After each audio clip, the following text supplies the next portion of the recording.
시간이 되었습니다. 피아노 조각에 맞춰서 살아계신 하나님께 예배드리도록 하겠습니다.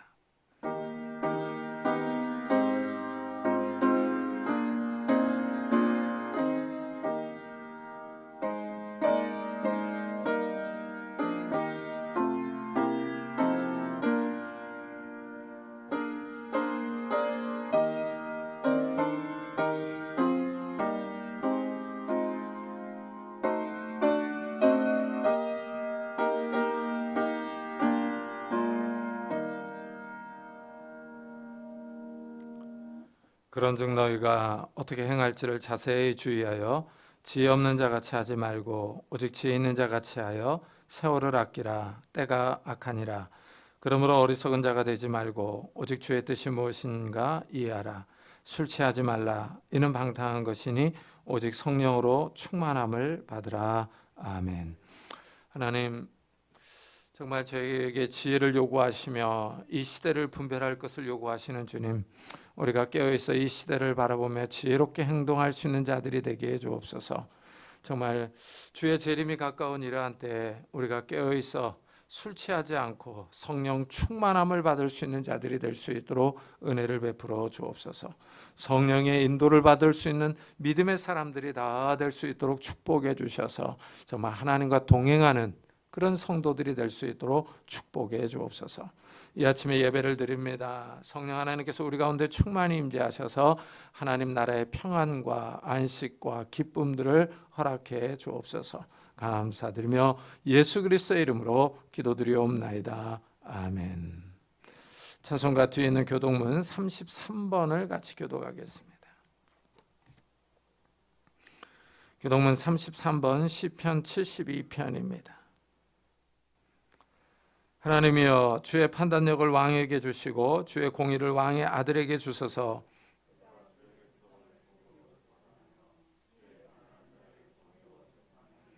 으로 말미암아 산들이 백성에게 평강을 주며 작은 산들도 그리하리로다.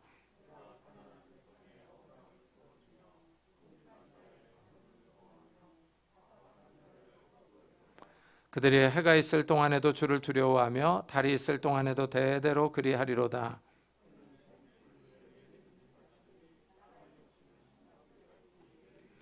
그의 날에 의인이 흥황하여 평강의 풍성함이 달이 다할 때까지 이르리로다.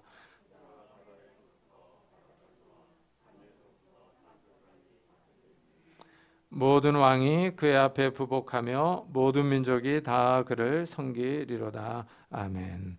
사도신경으로 신앙을 고백하겠습니다. 전능하사 천지를 만드신 하나님 아버지를 내가 믿사오며 그의 외아들 우리 주 예수 그리스도를 믿사오니 이는 성령으로 잉태하사 동정녀 마리아에게 나시고 본디오 빌라도에게 고난을 받으사 십자가에 못 박혀 죽으시고 장사한 지 사흘 만에 죽은 자 가운데서 다시 살아나시며 하늘에 오르사 전능하신 하나님 우편에 앉아 계시다가 저희로서 산 자와 죽은 자를 심판하러 오시리라. 성령을 믿사오며 거룩한 공회와 성도가 서로 교통하는 것과 죄를 사하여 주시는 것과 몸이 다시 사는 것과 영원히 사는 것을 믿사옵나이다. 아멘. 우리 다 같이 자리에 앉으셔서 찬송가 302장을 부르겠습니다.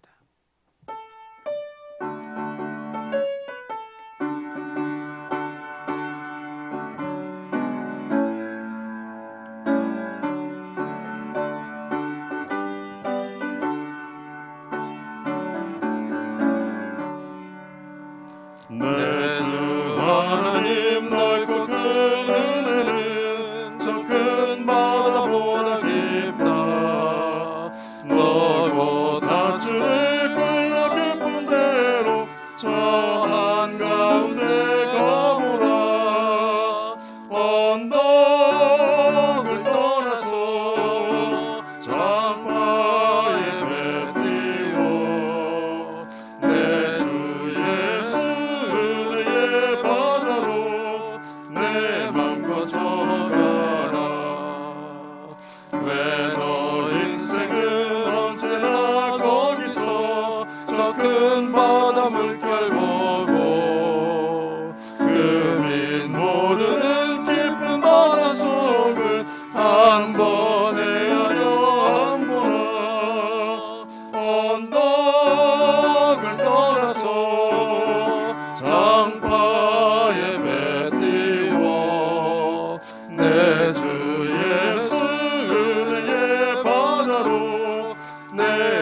거쳐가라.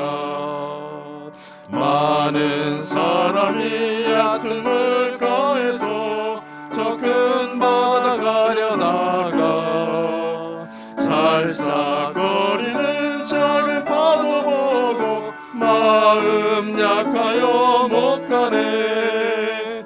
언덕을 떠나서 장파에 배 띄워 내 주 예수 은혜의 바다로 내 맘 거쳐가라. 자 곧 가거라 이제 곧 가거라 저 큰 은혜 바다 향해. 자 곧 내 노를 저 깊은 데로 가라 막막한 바다로. 언덕을 떠나서 장파에 배 띄워 내 주 예수 은혜의 바다로 내 맘껏 져가라. 김미선 전사님께서 대표 기도해 주시겠습니다.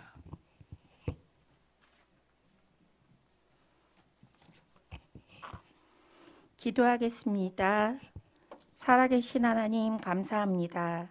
이제는 아침 저녁 신선한 바람이 부는 9월입니다. 수많은 시간 속에서 늘 하나님은 변함없이 일하고 계심을 보며 하나님을 경외하게 하옵소서. 오늘도 주님이 우리를 예배의 자리로 부르시니 참 고맙습니다. 항상 우리 마음에 성령의 내주하심이 충만케 하셔서 삶의 문제들을 내려놓고 먼저 주님을 예배하며 우리의 시선이 주님을 향하게 하옵소서. 하나님이 우리와 함께 하심이 우리 삶의 진정한 형통함임을 알게 하옵소서. 하나님을 예배할 때 우리의 방법이 아닌 하나님이 기뻐하시는 방법과 마음으로 예배하게 하옵소서. 오늘도 생수의 근원 되신 하나님을 찾음으로 제약된 우리를 회복시켜 주시고 주님이 원하시는 제자의 길을 걸어가게 하옵소서. 하나님을 버리고 다른 우상을 섬겼던 저희를 용서하여 주옵시고 우리 삶의 참 주인이신 예수 그리스도가 유일한 구원자임을 알게 하옵소서. 세계 곳곳마다 분쟁과 전쟁, 기근과 코로나 바이러스의 재확산과 알 수 없는 자연재해로 인하여 죽어가고 신음하는 우리에게 온 세상을 통치하시는 하나님이 계심을 기억하게 하옵소서. 이제 다시 하나님께 돌아와 도우시는 성령 하나님을 의지하며 믿음이 흔들리지 않게 하여 주옵소서. 예수님을 온전히 믿지 못하여 멸망의 삶을 향해 나아가는 우리들에게 하나님이 새 영을 부어주시고 돌 같은 마음이 부드러운 마음으로 변화되게 하여 주시옵소서. 그래서 참된 회개와 엎드림의 시간을 통하여 믿음으로 인내하며 깨어 기도하게 하옵소서. 이 시간 하나님이 성소를 떠나시는 이유라는 제목으로 말씀 선포하시는 목사님 함께하여 주셔서 우리 마음에 진리의 빛이 환하게 비춰질 수 있도록 인도하여 주시옵소서. 날마다 하나님을 알아가는 지식이 새롭게 하여 주셔서 각자의 삶의 자리에서 예수님의 사랑으로 섬기게 하여 주시옵소서. 세계 각지에서 복음을 들고 소망 없는 사람들을 옳은 대로 돌아오도록 부르심의 소명을 감당하시는 선교사님과 그 가정을 지켜주시옵시고 항상 진리의 말씀을 선포함으로 구원받는 백성을 보게 하옵소서. 죄인인 우리를 선택하시고 구원하여 주셔서 자녀 삼아 주신 하나님의 은혜를 기억하며 사랑의 빚진 자 되어 우리를 죄와 사망에서 구속하여 영원한 생명을 주신 예수 그리스도의 이름으로 감사하며 기도합니다. 아멘.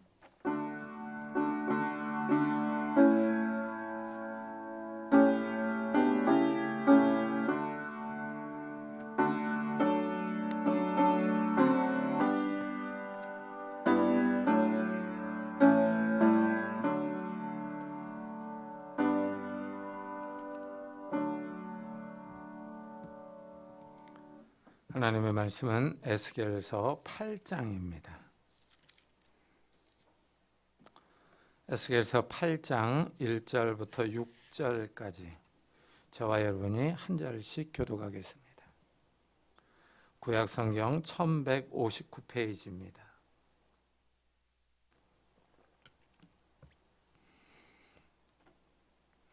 에스겔 8장 1절부터 6절까지 저와 여러분이 한 절씩 교독하겠습니다.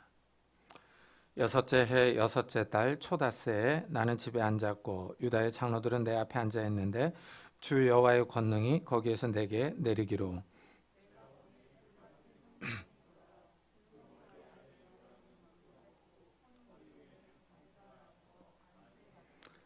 그가 손 같은 것을 펴서 내 머리털 한 모습을 잡으며 주의 영이 나를 들어 천지 사이로 올리시고 하나님의 환상 가운데서 나를 이끌어 예루살렘으로 가서 안뜰로 들어가는 북향한 문에 이르시니 거기에는 질투의 우상 곧 질투를 일어나게 하는 우상의 자리가 있는 곳이라.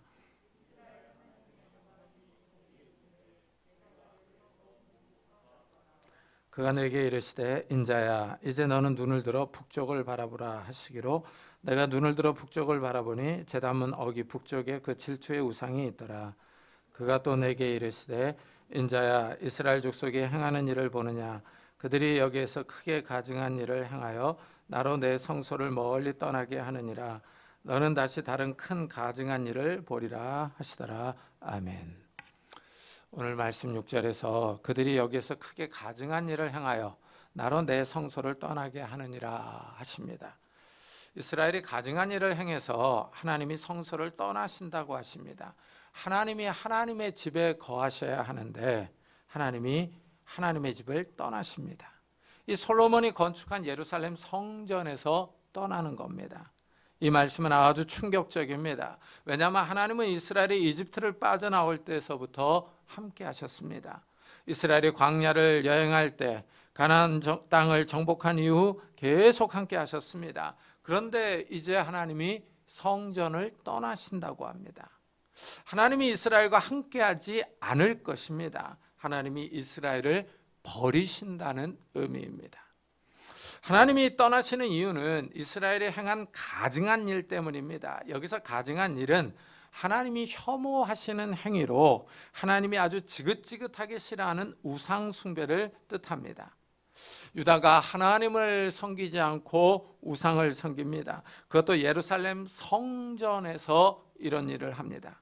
에스겔 8장은 유다가 성전에서 행한 여러 우상 숭배들을 기록하고 있습니다. 제단문 북쪽 입구에 질투의 우상이 서 있습니다. 유다가 곤충과 짐승 그리고 우상을 벽에 그려놓고 숭배하고 있습니다. 북문에서는 이스라엘 여인들이 식물을 위한 수메르의 신 담무스를 경배합니다. 성전 안뜰에서는 태양을 경배하고 있습니다. 에스겔이 가는 곳마다 유다가 우상 숭배를 하느라 정신이 없습니다. 이 하나님이 우상 숭배를 싫어하십니다. 이사야 선지자는 하나님이 사람을 창조하신 이 목적을 이렇게 말합니다. 이 백성은 내가 나를 위하여 지었나니 나를 찬송하게 하려 함이니라. 하나님이 사람을 하나님의 형상대로 지으셨습니다. 사람이 하나님을 찬양하기 원하십니다. 사람이 하나님께 영광 돌리기를 바라십니다. 그런데 사람이 우상을 조각합니다. 금이나 은, 나무나 돌 또는 금속으로 우상을 제조하여 세워놓고 경배합니다. 찬양하며 기도합니다. 하나님의 형상대로 지음을 받은 인간이 생명이 없는 금속에게 절하며 영광을 돌립니다. 하나님이 이것을 가증스럽게 여기십니다. 하나님이 이런 행위를 싫어하십니다. 하나님은 사람에게 예배를 받기를 원하십니다. 하나님은 사람에게 찬양받기를 원하십니다. 이사야 선지자는 이 목적을 더 명확하게 말합니다. 나는 여호와이니 이는 내 이름이라. 나는 내 영광을 다른 자에게 내 찬송을 우상에게 주지 아니하리라. 사람의 찬양과 영광이 우상에게 돌아가는 것을 끔찍하게 싫어하십니다. 그런데 유다가 이런 짓을 성전에서 하고 있습니다. 유다는 특별히 하나님의 백성으로 선택받은 자들입니다. 하나님의 백성이 하나님이 원하시는 것을 알지 못합니다. 아이러니합니다. 하나님이 자신의 뜻과 의지를 명확하게 써서 주셨습니다. 십계명과 율법을 통해서 말씀하셨습니다. 하나님이 나 외에 다른 신을 두지 말라 하셨습니다. 그런데 유다가 다른 신을 섬깁니다. 그것도 하나님이 거주하시는 성전에서 이런 짓을 합니다. 하나님이 분노하시는 이유입니다. 하나님이 명확하게 하나님의 뜻을 밝히셨습니다. 그런데도 유다는 우상을 섬깁니다. 진리의 말씀을 이해하지 못합니다. 우리 속담에 낫 놓고 기역자도 모른다는 말이 있습니다. 기역자 모양으로 생긴 낫을 옆에 두고도 모른다는 말로 무식함을 비유합니다. 유다가 무식합니다. 하나님이 우상을 숭배하지 말라는 계명을 주셨음에도 불구하고 우상 숭배를 합니다. 호세아 선지자는 이런 이스라엘을 이렇게 평가합니다. 내 백성이 지식이 없음으로 망하는도다. 내가 지식을 버렸으니 나도 너를 버려 내 제사장이 되지 못하게 할 것이요. 내가 내 하나님의 율법을 잊었으니 나도 내 자녀들을 잊어버리리라. 하나님이 불 가운데서 직접 나타나셔서 직접 말씀을 주셨습니다. 그런데 이스라엘이 이 말씀을 버립니다. 이스라엘이 하나님의 집에서 우상을 섬깁니다. 하나님의 집 가장 거룩한 곳에 법궤가 있습니다. 그 법궤의 십계명의 두 돌판이 담겨 있습니다. 하나님이 우상을 만들지도 말고 숭배하지도 말라고 하신 말씀이 기록되어 있습니다. 그런데도 이스라엘이 이 말씀을 버립니다. 이스라엘이 지식을 버리자 하나님도 이스라엘을 버리십니다. 이 점에 우리가 주목해야 합니다. 하나님이 우리에게 생명의 말씀, 진리의 말씀을 주셨습니다. 그런데 사람들이 신경 쓰지 않습니다. 하나님의 뜻과 의지를 알려주셨습니다. 사람들이 궁금해하며 어떤 의미인지 알려고 노력해야 하는데 노력하지 않습니다. 하나님의 말씀을 읽고 묵상하는데 힘을 써야 합니다. 그러나 이스라엘은 말씀을 하는데 힘을 쓰지 않습니다. 사도 바울이 이 점을 아주 날카롭게 지적을 합니다. 하나님의 말씀이 우리 가까이 있다 하고 말합니다. 하나님의 말씀을 가지러 하늘로 올라갈 필요가 없다고 합니다. 하나님의 말씀을 가지러 무저갱으로 내려갈 필요가 없다고 합니다. 그렇게 큰 수고를 하지 않아도 하나님의 말씀이 아주 가까이 있습니다. 사역자들이 전파하는 믿음의 말씀입니다. 우리도 마찬가지입니다. 우리 곁에 말씀이 있습니다. 현대는 인쇄술이 발달해서 책 한 권으로 모든 성경이 인쇄되어 나옵니다. 성경이 책으로 나오기 전에는 부자들만 이 두루마리로 된 성경을 소유할 수 있었습니다. 사람이 한자 다 써야 합니다. 글을 아는 사람도 드뭅니다. 이래서 성경을 전문적으로 복사하는 서기관들이 있었습니다. 사람이 한자 성경을 다 써야 했으니 인건비가 비쌉니다. 돈이 없는 사람은 성경을 소유할 수 없습니다. 두루마리 성경을 소유한다 해도 이 부피가 커서 가지고 다닐 수도 없습니다. 마태복음만 가지고 다니려고 해도 크고 무거워서 불편합니다. 그러나 우리는 인쇄술이 발달해서 너무나도 간단하게 성경 한 권으로 가지고 다닐 수 있습니다. 성경이 이렇게 우리 가까이 있는데 문제는 읽지 않습니다. 유다가 하나님의 성전에서 하나님이 가장 싫어하시는 우상을 숭배하고 있습니다. 하나님의 말씀을 버렸기 때문입니다. 하나님의 법을 버렸기 때문입니다. 하나님의 말씀이 가까이 있는데도 신경을 쓰지 않습니다. 유다에게 지혜가 없습니다. 진리의 말씀을 옳게 이해할 능력이 없습니다. 곤충과 짐승이 하나님보다 더 우월하다고 생각합니다. 태양이 하나님보다 더 위대하다고 여깁니다. 금속으로 만든 우상이 더 능력이 있다고 간주합니다. 창조주보다 피조물을 더 위대하다고 평가합니다. 이 우상을 만들어 숭배하는 사람들이 이렇게 생각을 합니다. 우상을 숭배하는 사람들의 이성이 부패한 겁니다. 올바른 판단을 내릴 지혜가 없습니다. 하나님이 에스겔에게 유다의 가증한 모습을 보여주시며 성전을 떠나실 것을 말씀합니다. 그런데 여기서 이제 한 가지 질문이 나옵니다.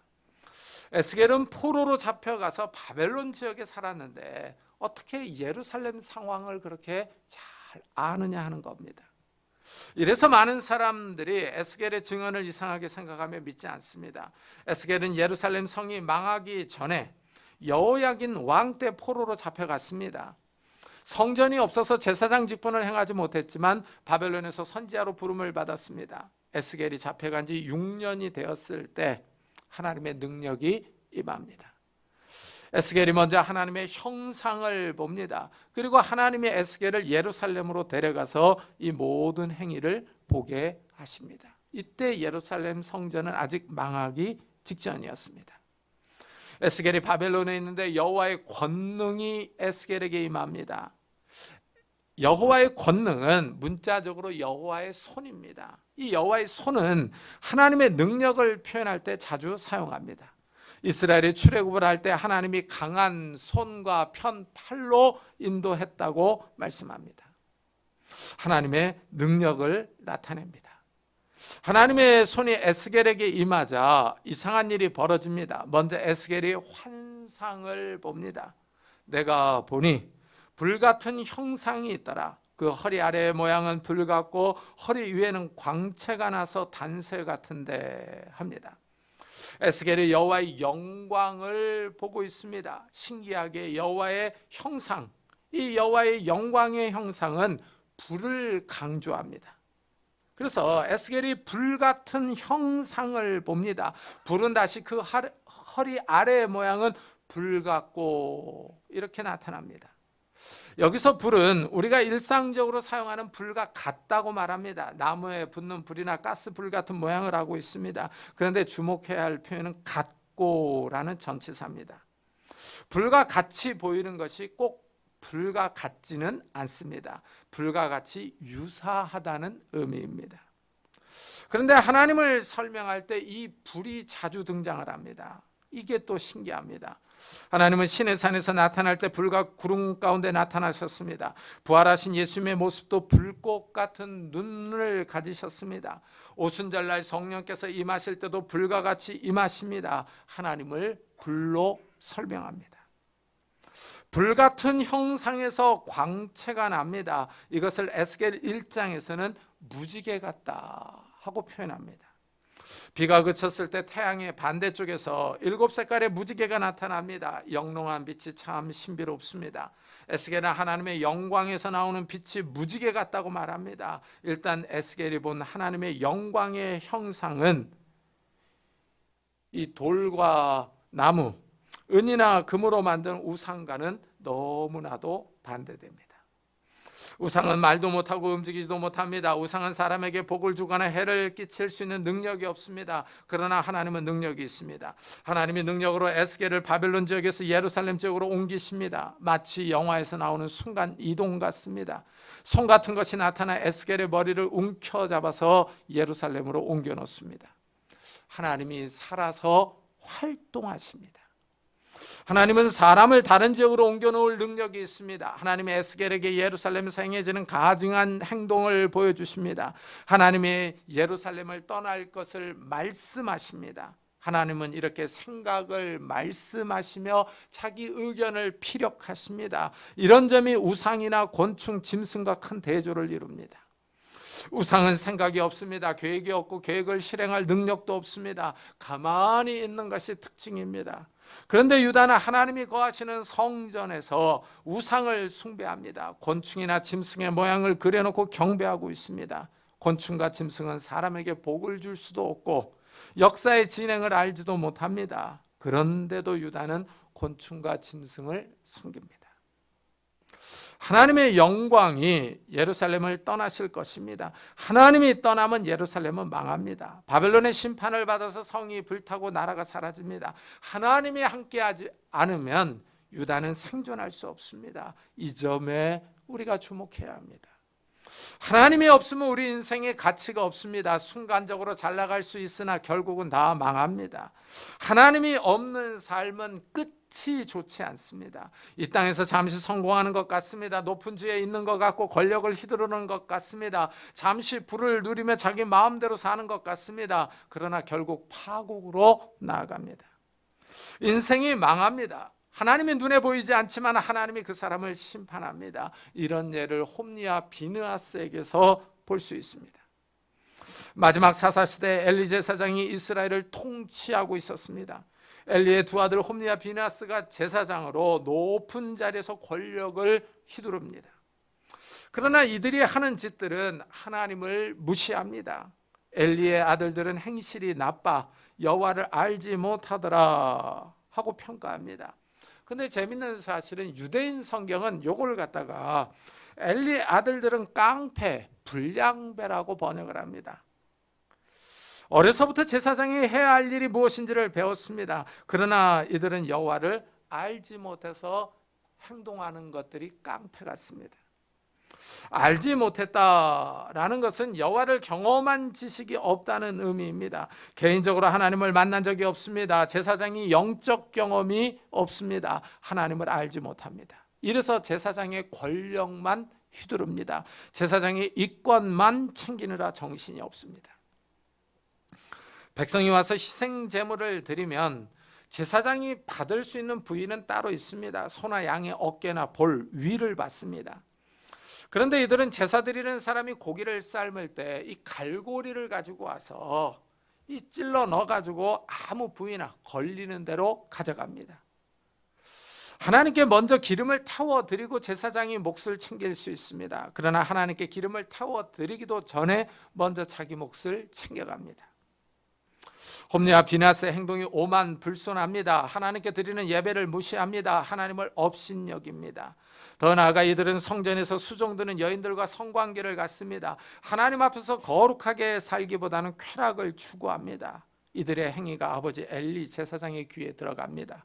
아버지가 꾸짖습니다. 그러나 이들은 아버지의 말도 듣지 않습니다. 하나님의 말씀을 가까이 하며 순종해야 할 제사장이 타락했습니다. 하나님께 드리는 제사를 멸시합니다. 간음하지 말라는 하나님의 말씀을 무시합니다. 부모를 공경하라는 말씀을 버립니다. 이들은 제사장 직분을 사용하여 이익을 챙기기에 바쁩니다. 하나님이 없는 것처럼 행동합니다. 제사장이 말씀을 버리자 하나님도 이들을 버려버리십니다. 하나님의 심판이 전쟁으로 나타납니다. 이스라엘이 블레셋과 싸웁니다. 이스라엘이 패했습니다. 군사가 4,000명이나 전사했습니다. 이 장로들이 모여서 왜 우리가 졌는가 작전회의를 합니다. 여호와의 언약궤가 함께하지 않았기 때문이다 라는 결론을 내립니다. 이래서 홈리와 비나스가 언약궤를 실로에서 전쟁터로 가져옵니다. 언약궤가 진영에 들어오자 이스라엘 군인들의 사기가 크게 오릅니다. 그래서 한호성을 지릅니다. 다시 이스라엘과 블레셋이 붙었습니다. 이번에도 이스라엘이 크게 패했습니다. 언약궤는 빼앗기고 홈리와 비느하스 제사장도 죽었습니다. 이 소식이 엘리 제사장에게 전해집니다. 엘리 제사장이 앉아있던 의자에서 떨어져서 목뼈가 부러져 죽었습니다. 이때 비느하스의 아내가 임신하여 해산할 때가 가까이 왔습니다. 비느하스의 아내가 이 소식을 들었습니다. 남편도 시아버지도 죽었습니다. 충격적인 소식에 이 아들을 낳다가 죽어갑니다. 비느하스의 아내가 아들의 이름을 이가봇이라고 짓습니다. 여호와의 영광이 떠났다는 의미입니다. 여호와의 영광이 이스라엘과 함께하지 않습니다. 그러자 나라가 망합니다. 나라가 엉망이 됩니다. 엘리 제사장 때에는 그래도 나라는 망하지는 않았습니다. 그런데 에스겔 때에는 나라가 망합니다. 여호와의 영광이 성전에서 떠나자 모든 것이 엉망이 되었습니다. 하나님이 우리를 떠나시면 우리의 삶이 망가집니다. 하나님을 섬기지 않으면 이 사람의 영혼이 부패해서 이 윤리와 도덕성이 사라집니다. 서구 사회는 특히 유럽은 이 기독교의 정신이 살아있던 곳입니다. 이 기독교가 사람들의 정신을 지탱하여 사회가 건전했었습니다. 그러나 지금의 서구 사회는 기독교의 정신이 거의 사라져 갑니다. 교회가 약해져 갑니다. 서구 사회에 각종 범죄가 일어납니다. 마약과 술에 취해서 길거리에 누워있는 사람들을 흔하게 볼 수 있습니다. 생명을 경시해서 사람 죽이는 것을 우습게 생각합니다. 서구 사회가 하나님을 버립니다. 그래서 하나님이 서구 사회에서 떠나셨습니다. 하나님이 떠나자 서구 사회의 이 타락이 심해집니다. 사람이 하나님을 떠나면 이 영혼이 부패합니다. 사람이 부패하여 우상을 숭배하며 하나님을 무시합니다. 하나님이 떠나면 사람은 육체의 쾌락만을 추구합니다. 서구 사회의 성적인 타락이 심각합니다. 건전하게 가정생활을 꾸려나가는 가정이 아주 드뭅니다. 동성애가 만연합니다. 하나님이 떠나가면 인생의 희망이 사라집니다. 이런 현상이 우리나라에도 이제 두드러지게 나타나고 있습니다. 돈을 많이 벌어도 높은 자리에 올라가도 세월이 너무 빠릅니다. 세월이 모든 것을 지나가게 합니다. 이래서 허무와 공허가 찾아옵니다.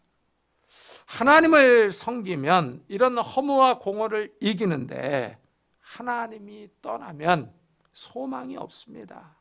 인생의 허무와 공허감에 짓눌립니다. 이스라엘이 하나님을 떠나 우상을 숭배하자 하나님이 분노하십니다. 하나님이 심판할 것을 말씀합니다. 그러므로 나도 분노로 갚아 불쌍히 여기지 아니하며 궁유를 베풀지도 아니하리니 그들이 큰 소리로 내 귀에 부르짖을지라도 내가 듣지 아니하리라 하십니다. 하나님이 자신의 감정을 드러내십니다. 분노하십니다. 불쌍히 여기지 않을 것이라고 선언합니다. 하나님이 궁유를 베풀지 않을 것이라고 합니다.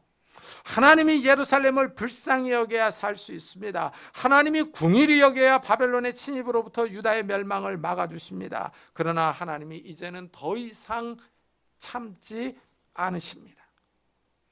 하나님은 이런 상황에서 유다의 기도에 귀를 막으실 것을 말씀합니다. 유다가 아무리 부르짖어도 하나님이 응답하지 않겠다고 하십니다. 유다를 구원하지 않겠다는 뜻입니다. 여기에 하나님의 단호한 의지가 나타납니다. 과거에 하나님은 이스라엘이 부르짖으면 금방 응답했습니다. 사사시대에는 처음에 이스라엘이 기도하면 하나님이 금방 구원해 주셨습니다. 이스라엘이 하나님을 떠나 바알과 아세라를 섬깁니다. 하나님이 이스라엘을 옆에 나라에 넘겨버립니다. 이스라엘이 하나님께 구원해 달라고 부르짖습니다. 하나님이 사사를 세워서 이스라엘을 구원해 주셨습니다. 그런데 이스라엘이 금방 또 바알과 아세라를 따라갑니다. 이런 일이 계속 반복됩니다. 기드온 때 이스라엘이 또 하나님을 떠납니다. 하나님이 이스라엘을 미디안의 손에 버리셨습니다. 이스라엘이 7년 동안 학대를 당하다 하나님께 부르짖습니다. 그러자 하나님이 이번에는 불쾌하게 여기십니다.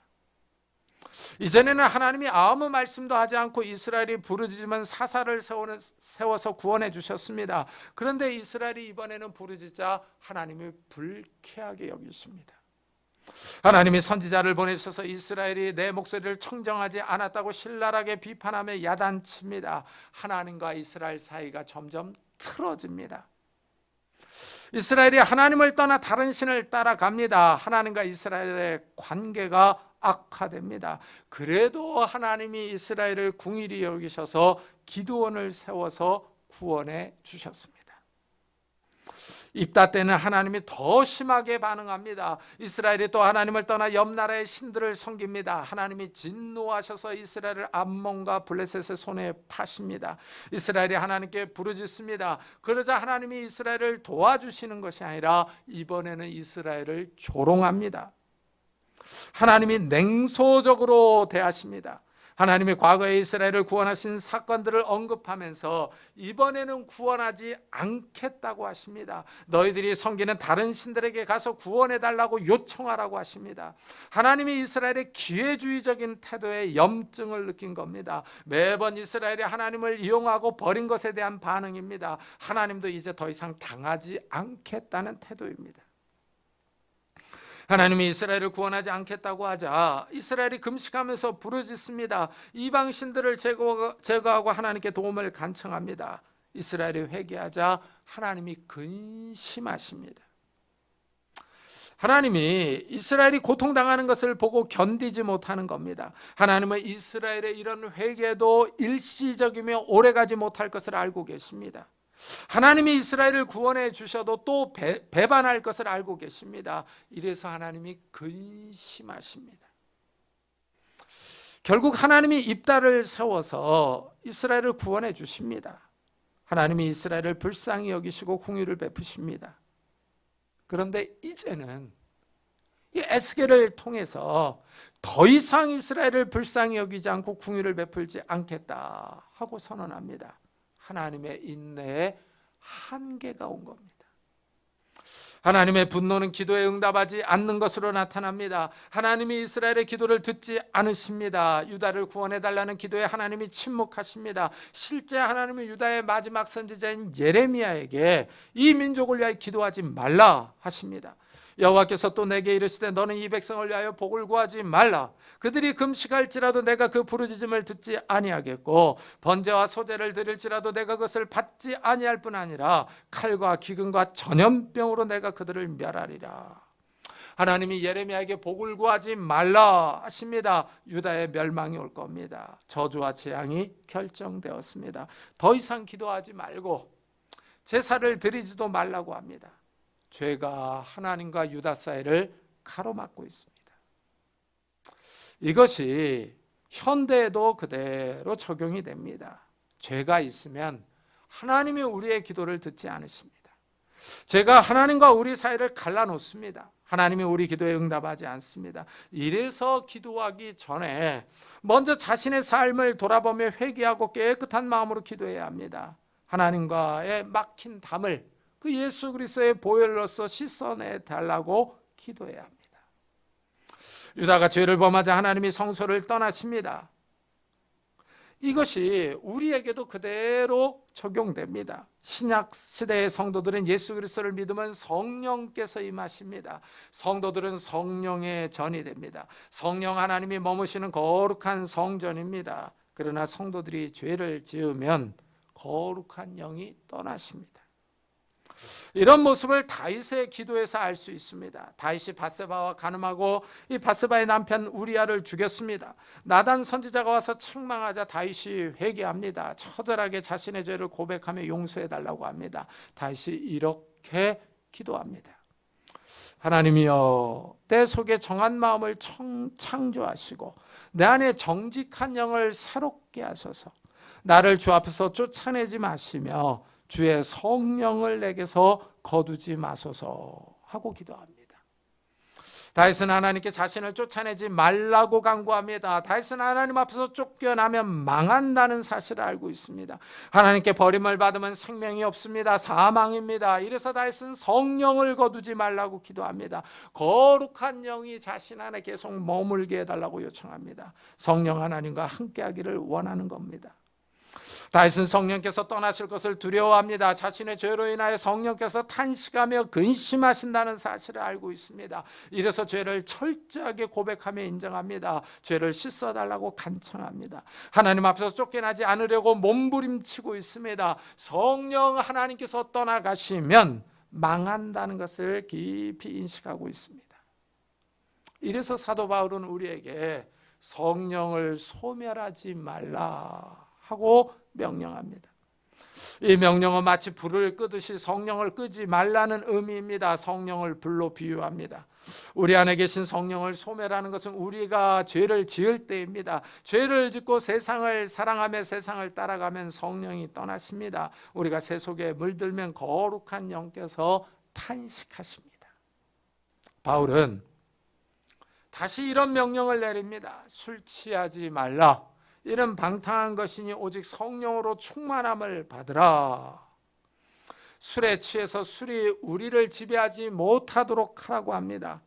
반대로 성령이 우리를 지배하도록 성령으로 충만해지라고 명령합니다. 잔에 물이 가득하여 넘치듯이 충만은 차고 넘치는 것입니다.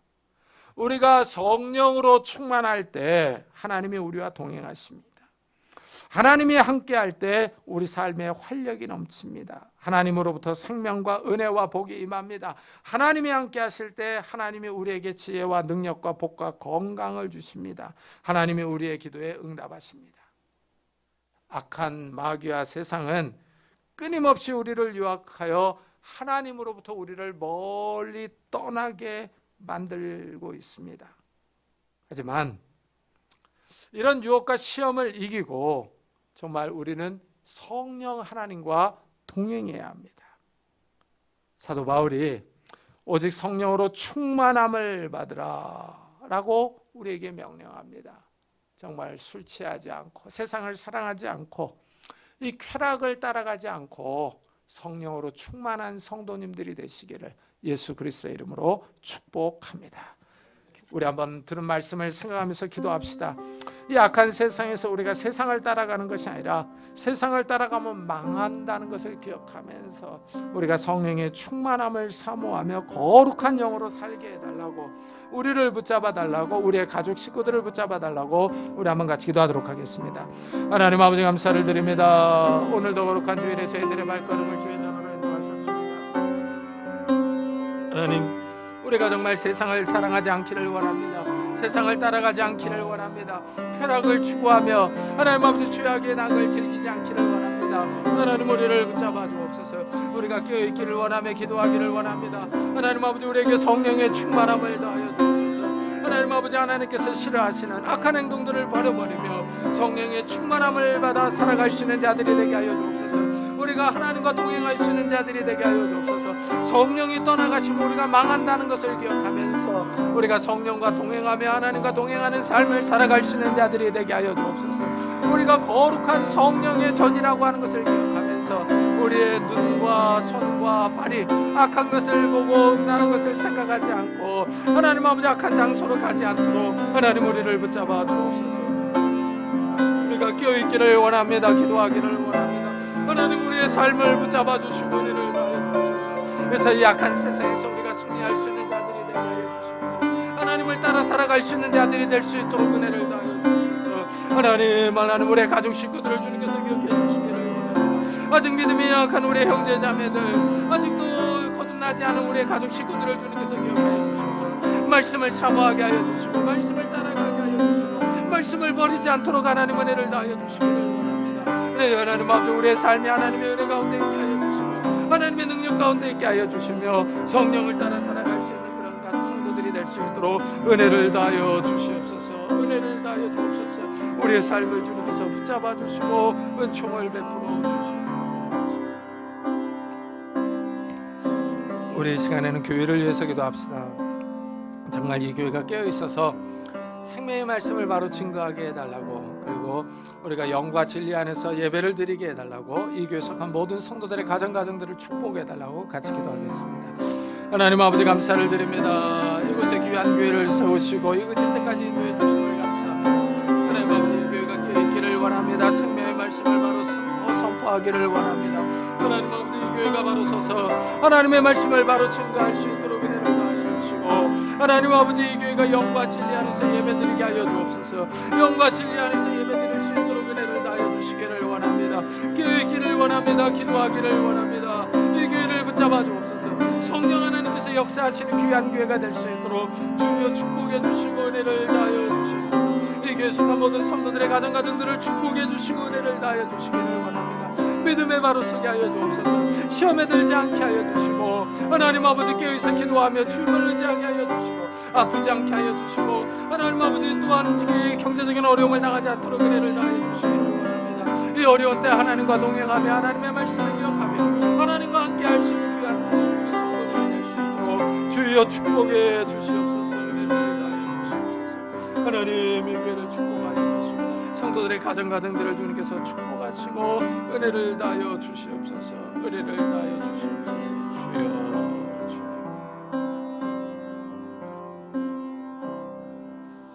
주님, 이스라엘이 말씀을 버리자 하나님도 이스라엘을 버리십니다. 이스라엘이 하나님을 떠나자 이스라엘이 망합니다.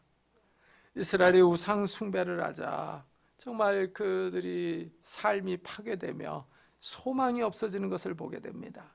하나님, 우리 삶에 하나님이 없으면, 하나님이 떠나가시면 우리의 삶이 파괴되며 우리의 삶에 소망이 없습니다. 우리 인생에 가치가 없습니다. 허무와 공허가 우리를 짓누르며 고독과 외로움이 우리를 사로잡습니다. 하나님, 우리가 하나님과 함께하기를 원합니다. 성령으로 충만하기를 원합니다. 우리가 말씀을 가까이 할 수 있는 자들이 되게 하시고 말씀을 사모할 수 있는 자들이 되게 하시고 은혜를 사모하며 갈급해할 수 있는 심령들이 될 수 있도록 축복해 주옵소서. 그래서 이 악하고 험한 세상 가운데 우리가 깨어있는 자들이 되게 하시고 주의 은혜 가운데 거하려고 노력할 수 있는 자들이 될 수 있도록 축복해 주옵소서. 이 시대가 점점 요동치며 험해져 가고 있습니다. 일할 때 깨어있는 자들이 되게 하시고 말씀 가운데 거할 수 있는 자들이 되게 하시고 성령으로 충만하여 우리 가족 식구들을 위하여 기도하며 우리 주위의 사람들을 돌볼 수 있는 믿음의 성도들이 다 될 수 있도록 축복해 주옵소서. 감사드리며 예수 그리스도의 이름으로 기도드리옵나이다. 아멘. 우리 찬송가 298장을 하나님 앞에 드리겠습니다.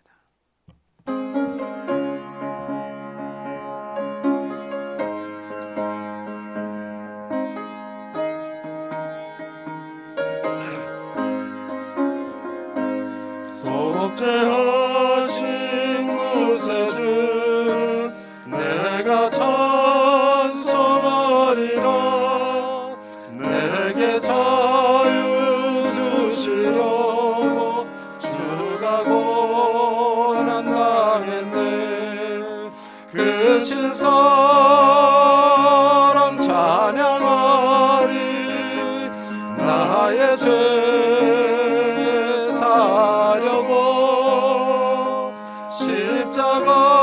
십자가에 죽임당한 나의 죄 찬양하리. 내가 구원받은 증거 기뻐 전파리라. 내 죄 모두 담당하신 주의 사랑 크셔라. 크신 사랑 찬양하리. 나의 죄 사려고 십자가에 죽임당한 나의 죄 찬양하리. 승리하신 구세주 내가 찬송하리라. 죄와 죽음 지옥 번세 주가 모두 이겼네. 크신 사랑 찬양하리. 나의 죄 사려고 십자가에 죽임당한 나의 죄 찬양하리. 고마우신 구세주 내가 찬송하리라. 죽음에서 생명으로 나를 인도하셨네. 크신 사랑 찬양하리.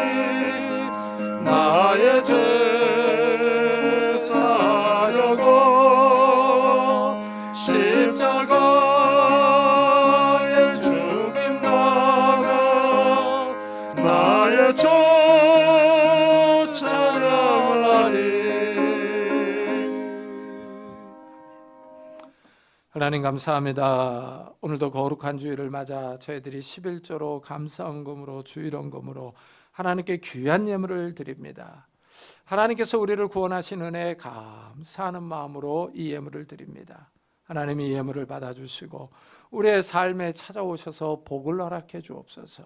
하나님, 우리의 손으로 하는 모든 일들에 복을 주셔서 우리가 수고한 대로 먹게 하시고 우리가 수고한 대로 30배, 60배, 100배의 결실을 맺을 수 있도록 축복해 주옵소서.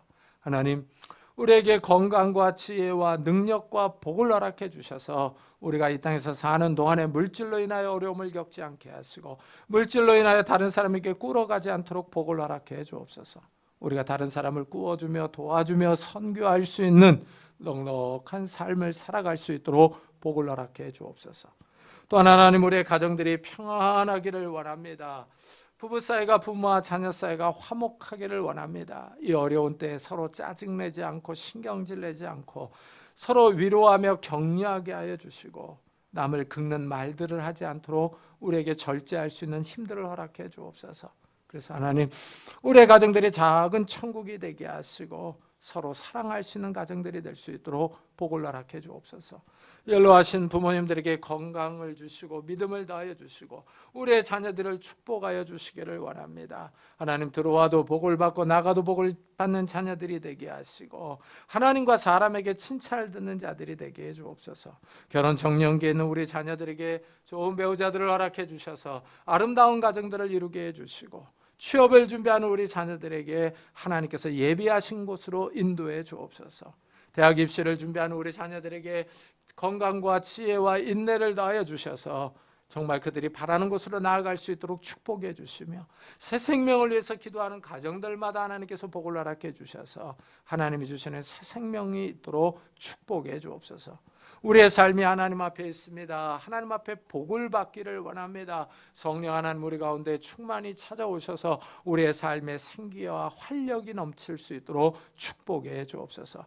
또한 하나님, 오늘도 주님 앞에 나올 때 육신의 질병으로 인하여 기도하는 성도님들이 있습니까? 이 시간에 손을 얹어 안수하여 주시기를 원합니다.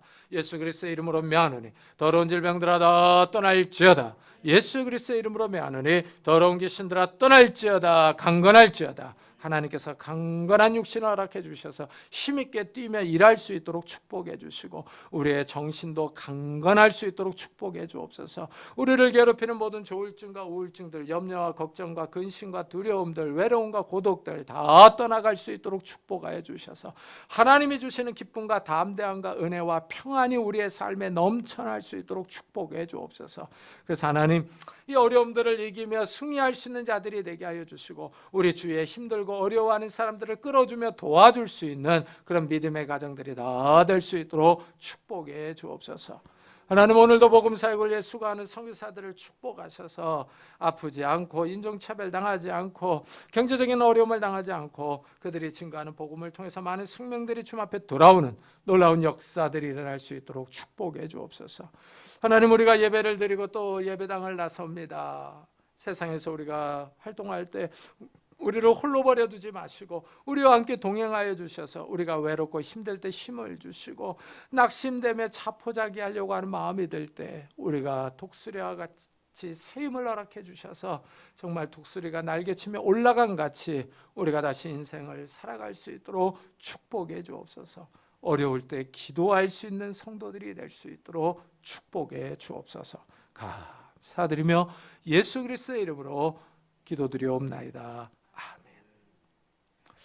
교회 소식을 알려드리겠습니다. 이번 주에 읽을 성경 본문은 에스겔 23장부터 40장까지입니다.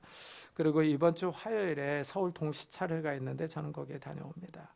그리고 추석을 맞아 고향에 다녀오시는 분들은 안전하게 다녀오시기를 바랍니다. 추석 연휴 기간에 금요 기도회는 쉽니다.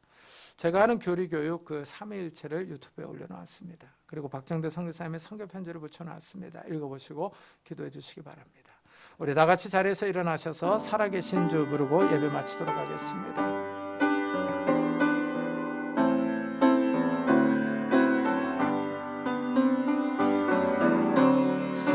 살아계신 주 나의 참된 소망 걱정 근심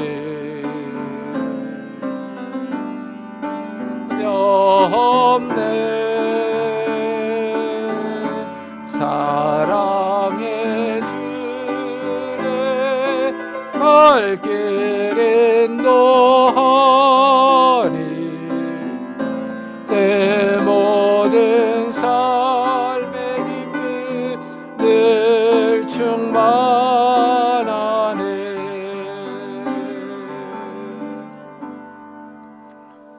지금은 우리 주 예수 그리스도의 은혜와 하나님의 사랑과 성령님의 교통하심이 쾌락을 쫓아 세상의 영으로 충만한 것이 아니라 성령으로 충만하기로 다짐하며 돌아가는 우리 사랑하는 성도들과 가정과 산업과 교회 위에 지금부터 영원토록 함께 하시기를 간절히 축원하옵나이다. 아멘.